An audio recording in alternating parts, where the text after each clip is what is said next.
ఈ star casting ఒకటి. అంటే ఆ చిత్ర పరిశ్రమ మీద ఎందుకు ఇంత గౌరవం అంటే మనందరం కులాల మీద, మతాల మీద, ప్రాంతాల మీద, భాషల మీద కొట్టుకుంటూ ఉంటాం. But any film industry take in this world, especially Indian film industry, దీనికి there is no caste discrimination, there is no region discrimination, there is no religion discrimination, nothing. It's purely your creative potentiality, purely your creative ability.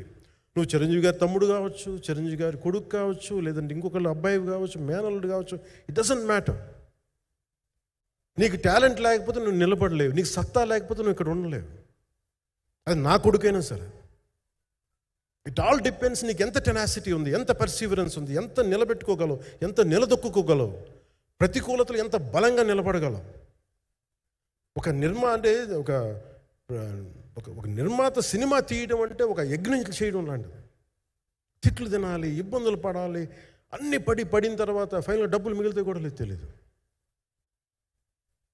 ఇలాంటి పరిస్థితుల్లో నాకేమనిపించిందంటే ఈయన పడ్డ కష్టం చెప్పాలనిపించింది ఈ రోజున. ఈ ప్రెస్ మీట్ తాలూకు ముఖ్య అంశం, ఒక చిన్న స్థాయి నుంచి వచ్చిన వ్యక్తి నిర్మాతగా ఎదిగి ఆయనకున్న పాపం ఆయన మంచితనం ఆయన్ని శాపంగా అవ్వకూడదని చెప్పి ఒక ఉద్దేశంతో ఆయన మంచితనం చెప్పాలి, ఆయన ఒక మంచి సినిమా చేశారని చెప్పడానికి నేను ఈ రోజున మీ ముందుకు వచ్చాను.